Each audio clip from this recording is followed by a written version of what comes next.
November 1944. Lorraine.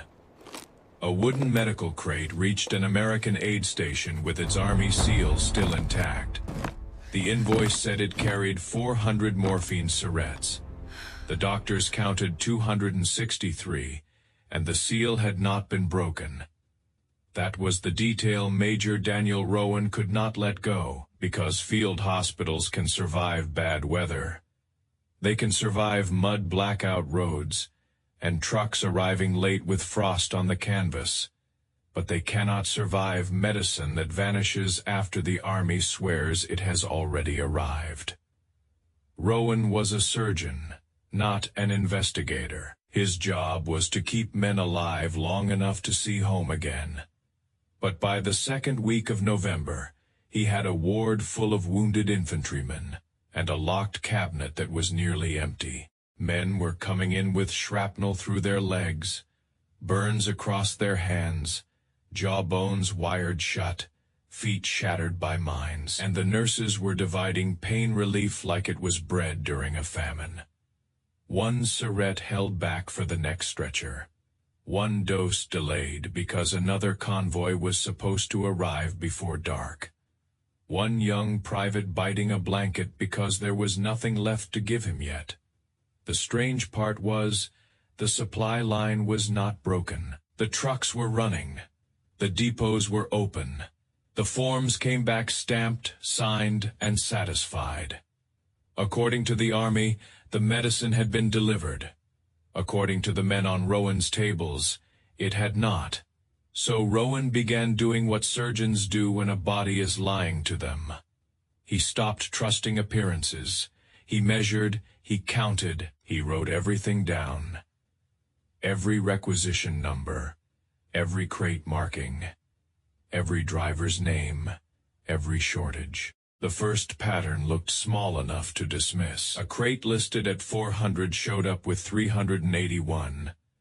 Another listed at 200 showed up with 176. Then a shipment marked urgent arrived at dawn, still damp from the road, and Rowan counted it twice. 137 syrettes missing. No torn lid, no busted lock, no sign of rough handling. Just a perfect crate with the wrong truth inside it. That was when he stopped asking the depot for explanations. He started building a case. The depot sat 27 miles behind the hospital, in a half-wrecked rail yard outside a French town that smelled of coal smoke, wet stone, and diesel. Everything passed through it: blankets, K-rations, tire chains, sulfa powder, plasma, morphine. The men who ran it were supposed to be invisible. If they did their jobs well, nobody remembered their names. Yes, if they failed, the front felt it before the paperwork did. Rowan sent a corpsman to copy crate numbers from the depot manifests. Then he asked 2 ambulance drivers what they had actually loaded. Then he compared those notes against what his hospital received. The numbers did not wander. They leaned in one direction. Always less medical stock leaving the depot than the master record said should exist. Always the shortages in the same family of items. Morphine first, then sulfa packets, then plasma bottles that were marked as broken in transit, even when the receiving wards had never seen broken glass. By the end of 9 days, Rowan had 19 pages of notes, and a conclusion he did not want. Someone was not losing medicine. Someone was taking it. He carried the file to the division medical officer, who read the first 3 pages and said what men always say before the worst part becomes official. "There has to be another explanation," Rowan said. "Then find it." They tried. A clerk blamed bad handwriting, but the crate numbers matched. A transportation sergeant blamed mud, night driving, and confused unloading. But the missing stock came from crates handled by the same depot section before the trucks ever moved. A quartermaster lieutenant said the hospitals were probably overusing morphine, and looking for someone to blame. Rowan opened his ledger and showed him the signatures. Not estimates, not rumors. Signatures that changed the room. Military police arrived at the depot 3 days later without warning. They did not start with accusations. They started with wood. One investigator turned over an empty morphine crate and found bright nail heads under old mud. Too bright, too fresh. The top seal had never been broken because nobody had opened the top. Someone had pulled 2 bottom boards loose, lifted out the serrettes, packed the crate back down, and nailed the boards in place again. From above, it looked untouched. From below, it told the truth. Once they knew where to look, the depot became less confusing. A French cafe owner admitted that American medical items had been moving through a back room after midnight. A local dealer produced 3 empty army cartons when the investigators made it clear the next stop would be a cell. A driver remembered a staff sergeant staying late on nights when medical shipments arrived. A clerk admitted that certain totals had been changed after he had already entered them. Not mistakes. Corrections made by men who already knew what had been stolen. The investigation settled on 3 Depot NCO's Staff Sergeant Lowell Brandt, Technical Sergeant Frank Sutter, Sergeant First Class Miles Keene. They were not trapped men. They were not hungry boys stealing from a kitchen. They slept indoors, ate hot meals, drew regular pay, and worked 27 miles behind the line, while other men froze in foxholes. They had found the one thing every wounded soldier needed and turned it into cash. By the time the file reached Army headquarters, the total was ugly enough to stop conversation. More than 1,100 morphine serrettes, 70 plasma bottles marked lost or broken, sulfa packets signed out to hospitals that never received them. 6 weeks of quiet theft, 6 weeks of men waking up in field wards and being told to hold on. The Army commander read Rowan's file before breakfast. He did not send a memorandum. He did not wait for the next scheduled inspection. He took 1 aide, 1 driver, and the file. By mid-morning his jeep was outside the rail yard depot. The depot commander, Lieutenant Colonel Owen Rayleigh, came out of his office with his coat still unbuttoned. The general did not salute the building. He walked past Rayleigh and said, "Medical section. No speech, no warning, no chance for the depot to polish itself." Inside the medical storehouse, the smell was canvas, iodine, cold wood, and oil from the loading trucks. Crates were stacked in rows with red crosses stenciled on their sides. Clipboards hung from nails. Manifests sat in neat bundles. Everything looked orderly. That was what made it worse. The general pulled 1 crate from the row himself. He turned it over. There were fresh nail marks along the bottom boards. He looked at Rayleigh. Then he looked at the manifest. Then he said, very quietly, "Bring me the men who signed for this." Brandt, Sutter, and Keene were brought in within minutes. They stood between stacked medical crates with their caps under their arms. None of them looked like villains. That was the part Rowan noticed when he arrived later and heard the account.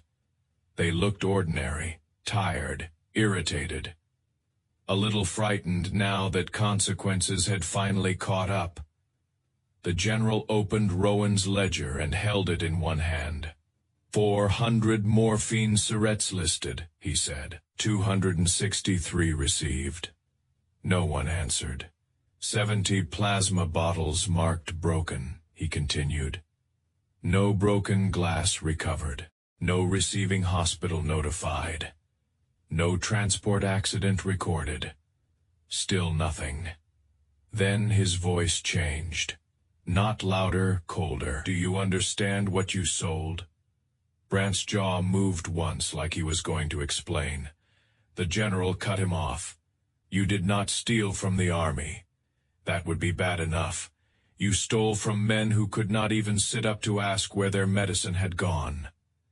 The storehouse went silent. Outside, a truck coughed and idled in the yard. Inside, no one moved. The general turned one of the morphine crates, so the red medical stencil faced the three sergeants. That mark means a wounded man gets relief, before a thief gets profit. You changed the meaning of it. That was the line the witnesses remembered, not because it was dramatic, because it was exact. The three NCOs were placed under guard before noon. Then the general turned to Lieutenant Colonel Rayleigh. Rayleigh began with the usual truths. The depot was overloaded. The winter campaign was moving faster than the paperwork. Medical stock had to be pushed forward at night. Experienced NCOs were trusted because officers could not stand over every crate. All of it was true. None of it was enough. The general let him finish. Then he said, "Busy is not a defense for blind." Rayleigh had no answer, so the general gave him orders. From that day forward, no medical crate would be logged by one man alone. Bottom boards would be checked on every sealed shipment. Hospitals would report shortages directly to headquarters, not just back through the depot. Surprise audits would be handled by officers outside the quartermaster chain, and every depot commander would sign personally for medical stock that passed through his hands. Not because forms save lives by themselves, because forms can tell you exactly where lives are being stolen. The emergency resupply started that afternoon. Trucks were pulled from ration runs and reassigned. A guarded convoy carried morphine, plasma, and sulfa packets forward before midnight. At Rowan's hospital, the first crates arrived under blackout tarps, while the wards were still full. A nurse opened the cabinet and simply stood there for a second. Not smiling, not crying, just looking at shelves that finally held what the forms had promised for weeks. The men did not know Brandt's name. They did not know Sutter's name. They did not know Keene's name. Most never heard of the court-martial. What they knew was simpler. That night, pain relief came when they asked for it. A man with a burned arm stopped shaking. A corporal with a mangled foot slept for the first time in 2 days. A private who had been gripping the edge of his cot finally let go. The court-martial did not take long. The crate bottoms told one part of the story, the altered logs told another. The French dealers filled in the rest. The defense tried to make the war itself the culprit. Confusion, pressure, volume, improvised supply routes. But the pattern was too clean. The missing goods were too specific. The altered entries were too deliberate, and the suffering caused by the theft was no longer abstract. Rowan's ledger had made it countable. All 3 men were convicted.